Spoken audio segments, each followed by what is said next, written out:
So this whole concept of love of God was through people who manifested his qualities, qualities of magnanimity, of trust, of nobility, of honesty, of integrity, of love for everybody. On In Good Faith, we believe that all faith traditions have something to teach us about how God is working in the world and in our lives. So join us as we listen and learn.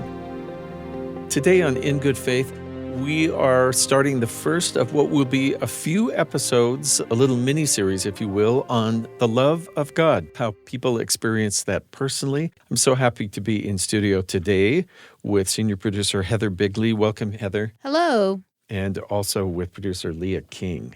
Hello, glad to be back. So I thought it would be really good to dig into both what it's like to love God, to receive love from God, and what it's like to love your neighbor, and maybe even a little bit of how to love yourself if we haven't had that experience. We have Keyvan Guela, really bright and articulate, and I would say loving. Keyvan Guela is a licensed marriage, family, and child therapist. She's faculty of continued education at Claremont Graduate University, and she's the founder and executive director of Center for Global Integrated Education, which is a nonprofit Baha'i-inspired education organization.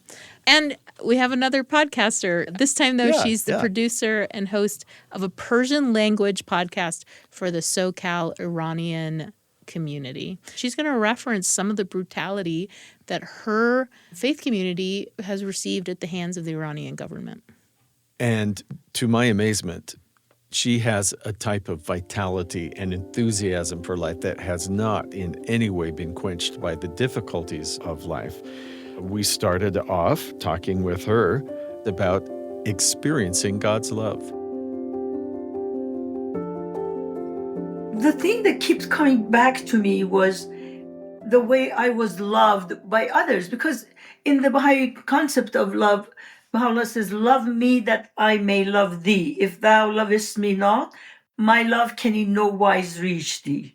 This is in the hidden words of Baha'u'llah. Basically, it is my choice. I need to take the first step to love God. And then the question becomes, how do I love God? And then the question is, how do I feel loved by God? I think probably the most I remember is the way people around me were allowed and encouraged to love each other, and then to love me, and there would be no limit to it. My father especially, I think, was probably most significant in that way, because he came from a family. His father embraced the Baha'i faith, and then he was killed when my father was, the oldest child was 11, and my grandmother had 5 kids, and the youngest one was an infant. But I never saw my father being bitter about it. He was very, very devoted and very knowledgeable. In fact, I know that in his youth, he was a teacher in one of the many schools that the Baha'i community created in Iran, and especially the schools for women were first created by the Baha'i community in Iran. My teachers in school were all educated in these schools. It was very interesting. And so my father had this attitude that when I got ready to go to elementary school, he decided I go to a Zoroastrian school. Interesting. So for elementary school, I was in a Zoroastrian school, and also half of high school.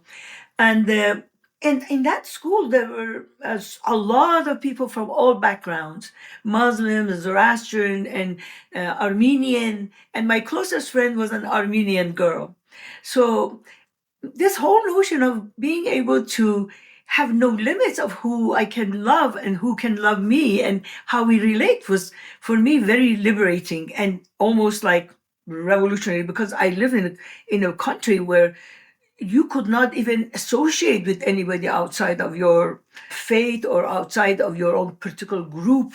It was very small group oriented, or family oriented, or tribal mentality, basically. So that to me was from the very beginning was liberating. Of course, I was also attending the Baha'i school, Baha'i children classes on Fridays, which was in somebody's house. And that was interesting. And a teacher would come and teach us about how to be Baha'is, basically how to behave, what is the characters of a Baha'i child, which was very uplifting, like being kind and being generous and being joyful and being curious. The curious part was my most favorite. Basically, ask questions as much as you want and being part of nature. And my father would plant with me every morning. He would come into the yard and he would plant with me vegetables and tend to them. And so I learned the love of plants and nature in relation to being God loving from him.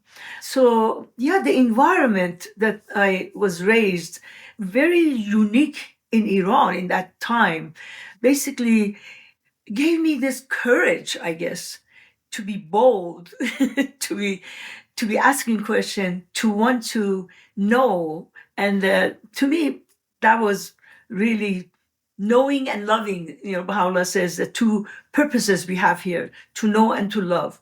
So knowing was very encouraged. And of course, as a result, I felt loved. I'm wondering about whether it happened as a smaller child or as you were growing, how you developed what might feel like a relationship with God, or when you first realized that God was part of the world and part of your life. I think my father probably was the initial person because he is a scholarly Baha'i. He's had a very dramatic experience as a Baha'i when his father was killed. And all their possessions were taken. My grandmother had to take care of the business of the family, raising the family. But I remember that there was a tablet from Abdul Baha to my family assigning a very distinguished Baha'i to take care of the affairs of my grandmother, because in Iran, women could not even go outside to shop for themselves. So somebody had to make sure that they take care of her and the 5 children. So my grandmother was taken care of. To me, that was love. Our family was not left to themselves. So it was all around by the way people would walk in and associate with us. We go to visit them. And then the Baha'i Center was not that far from our house, within walking distance. So I would walk over there with a whole bunch of other kids in the neighborhood. Some of them were Baha'is. And there was swings in there, and then there was little tadpoles in the pool, and we would play with it. And there were classes in there. There were people coming and going. I felt very, very safe, and I guess very, very loved. Well, that's really beautiful that you could extrapolate from the love of the people around you that was God's love coming to you through them. Yeah, the Baha'i concept of love, and I continue to learn about it. So this whole concept of love of God was through people who manifested his qualities of magnanimity, of trust, of nobility, of honesty, of integrity, of love for everybody. My families, some of them were Baha'is and some of them were Muslims, some of them were Jews, but we all, when we got together, we all cared for each other, and we discussed matters. We did not shy away from talking about difficult subjects. So to me, it was like, there was no reason for me to feel other ways. As a counselor, do you see people who shut out love? Yeah. Maybe we all do in some ways. I would love to feel more of the love of God. I do see a lot, but it starts with shutting other people first. For example, if you consider a whole class of people because of their religion, because of their race, because of their economic status, if you see them as others, basically you're not being godlike, because these are all God's creation. So how in the world can you love his creation if you're putting a wall between yourself and some others? So the first thing, if I want to teach, even in the public schools, if I want to teach something about being spiritual, it's about being godlike, is you need to be able to see the good in everybody. There is a good in everybody, something is good. And that's what Baha'u'llah says. He says, in that the same hidden words, he says, hear no evil, see no evil. Basically, it's a choice. It's not that there is no evil. It's that you choose not to see it. You choose to see positive. Now, I remember my son was 5 years old, and I had told him that. And so Abdul Baha says, if somebody has 9 good qualities and 1 bad, just focus on that 9 good one. And then somebody has 9 bad qualities and 1 good, just focus on that 1 good one. He liked that. It gives you a feeling of loved as a child. So one day he was just climbing up the counter in the kitchen, and I come and see him, his hand in the cookie jar, and I go at him like, you don't know what you're doing. How dare you do that? Who told you to climb up? And then he climbed down, and he was very calm, and he looked at me and he said, look at you. Didn't you say that if we have 1 good quality and 9 bad, you focus on that 1 good, and here you are focusing on my bad quality? Didn't Abdul Baha say that? And I said to myself, oh my goodness, if I take this Abdul Baha from him right now, if I undermine his saying and make myself right, he would lose his whole faith to the teachings of God about humanity. So I told him, you are so right, Nason. I'm so sorry. You're so right. I should have. That's very humble of you to be able to do that. Well, as a parent, you're responsible to bring your children to the truth, right?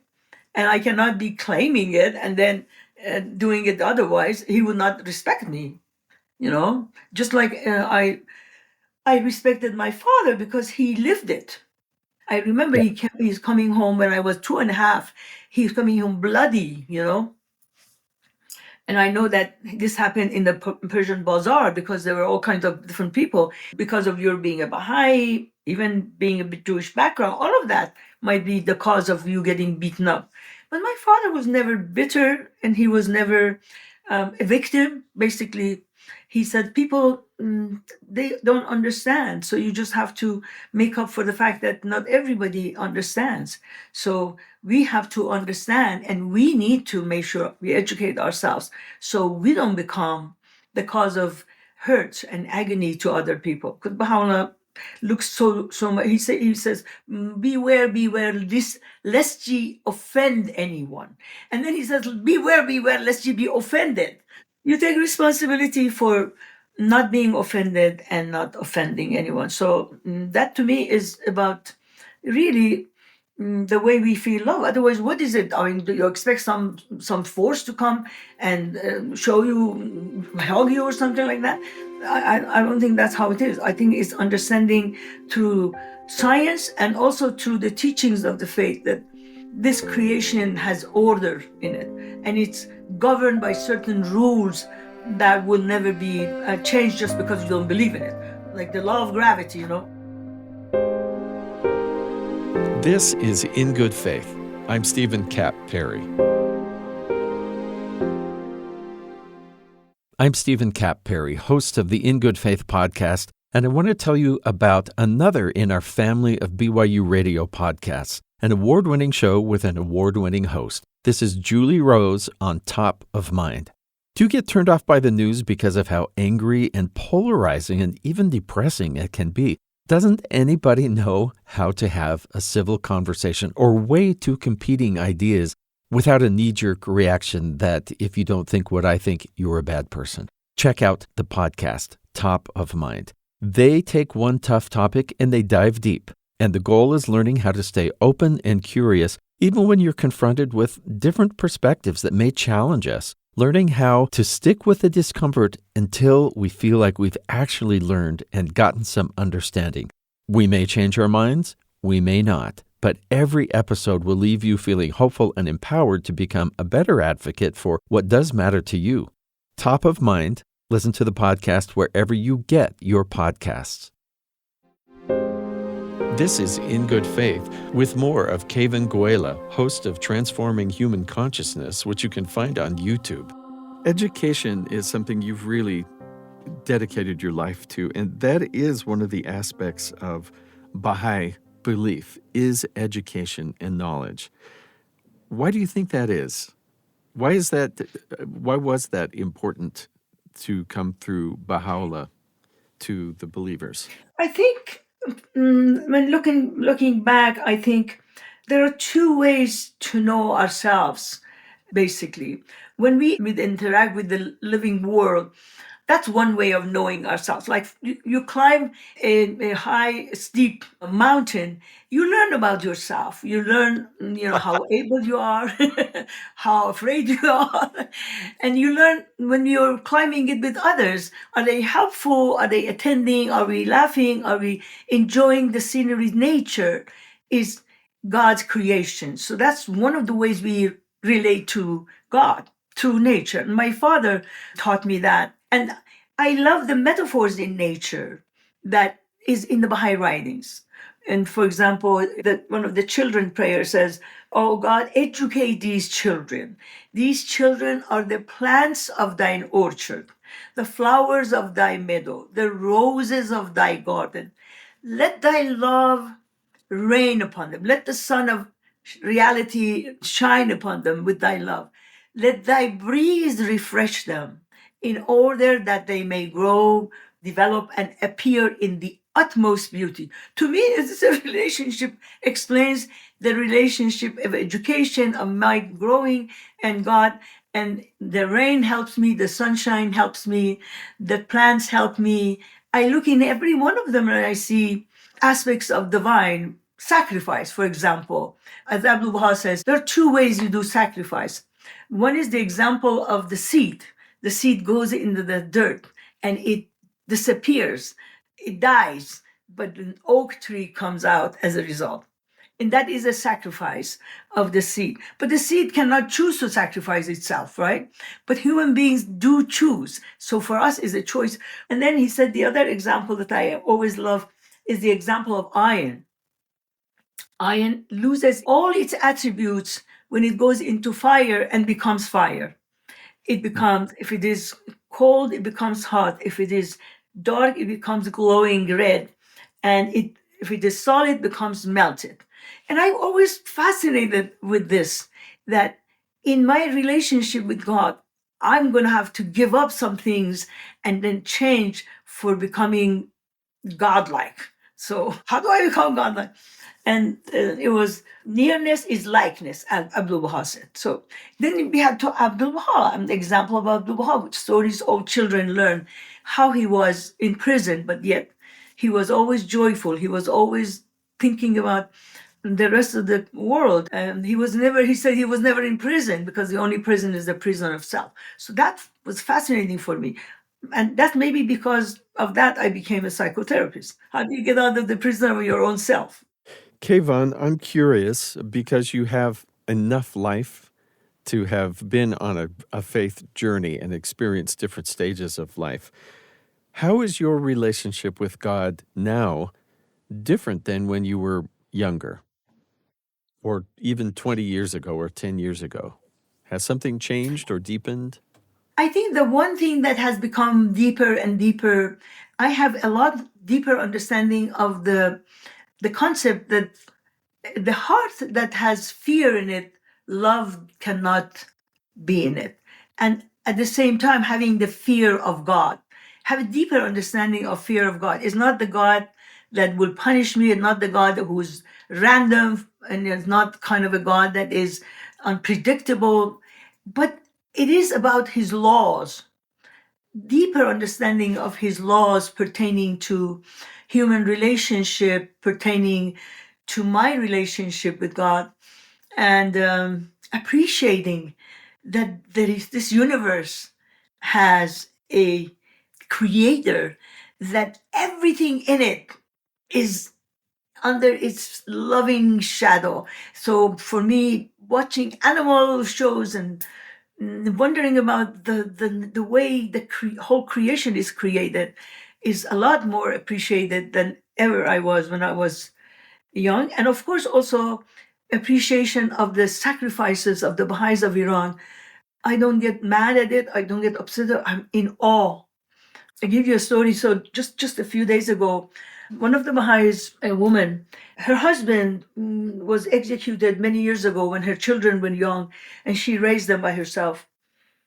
Then her sons got married, and then the daughter-in-law was put in prison, and then she died, and she continued taking care of the grandchildren.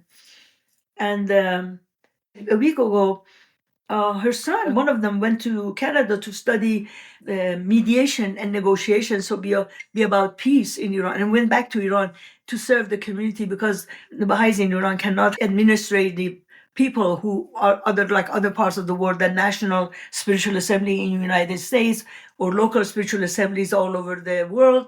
They cannot have it. So anyways, so he was in prison again for the second time, the son. So she died. And the practice right now in Iran is they will not allow the Baha'is to be buried like the way we have in our faith, that, the body is need to be revered, clothed in the natural material. There is a special prayer that is supposed to be said for the dead, and then reverently putting them in a casket made out of a natural material, not any artificial material, because supposed to the ground and disintegrate. The Baha'is don't burn the body, because Abdul Baha teaches that this is not good for the atmosphere, for the nature. But so gradual disintegration is the way. But they will not let that. But now the government is absolutely showing its wrath and anger and prejudice in subjecting the people who die into being thrown in places with a mass grave. And Baha'is are so torn. At the same one time, they're supposed to be obedient to the government, but at the same time, this government is absolutely cruel and unjust. And so this grandmother who died, they wanted to do the same thing. And the family and the sons, they sat down and they consulted, what do we do? And this is what they decided. They're going to donate the body of their mother to the science. So the university will have the body and will benefit from learning from her body. And I thought, this is what Abdul Baha taught us, that tests are stumbling blocks or stepping stones as you make them. So they put a test in front of you. You got to find how to make it a stepping stone, because you cannot become angry. But my goodness, my reverence and my respect and my awe about these children who decided to let go of the body of their mother for something more, instead of, okay, we want to bury. So never becoming bitter, never becoming angry, never becoming violent. Never the Baha'is of Iran have done that. To me, that is godlike. That's how God is. Loving under all circumstances, and teaching and guiding and being an example. I would not be able to do when I was younger, I'm sure. Yeah. I wrote down what I think you said: the heart that has fear in it, God cannot be in it. Actually, I want to read to you the exact quotation. This is from Baha'u'llah. It says, love is a light that never dwelleth in a heart possessed by fear. This is from Baha'u'llah, the Four Valleys. Love is a light that never dwelleth in a heart possessed by fear. So as parents, we don't want to put fear in our children's heart, but at the same time, if you look at nature, look at the powers, you're in awe. So the fear of God to me is awe, the sense of awe which has been very present in the Baha'i writings in relation to God. It's not the kind of fear that is a petty or something like that, but it's awesome.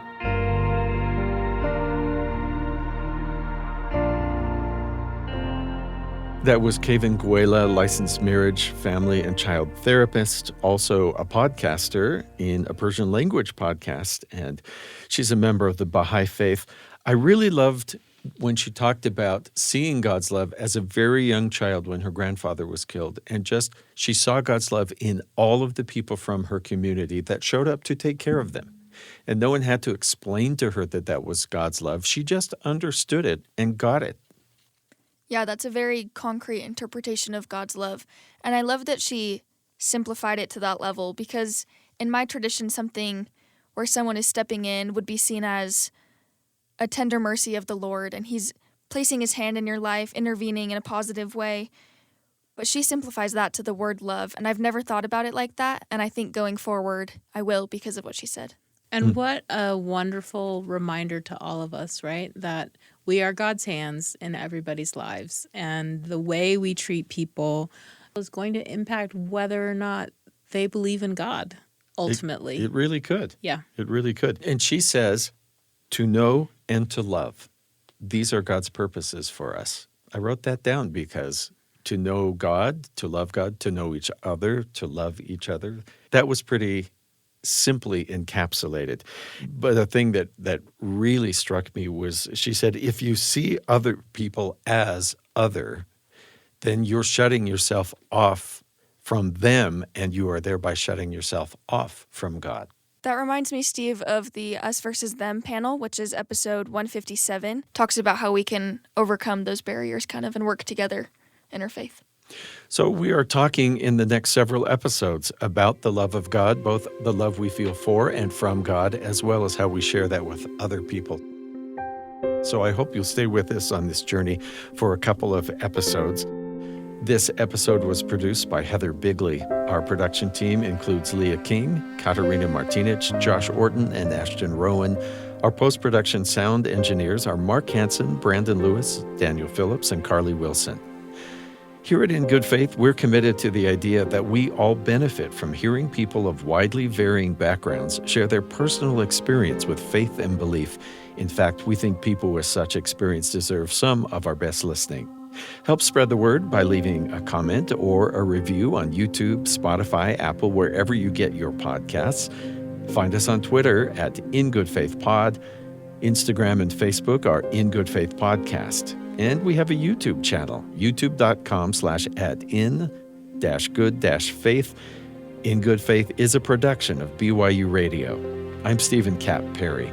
I hope you join me again soon, right here in Good Faith.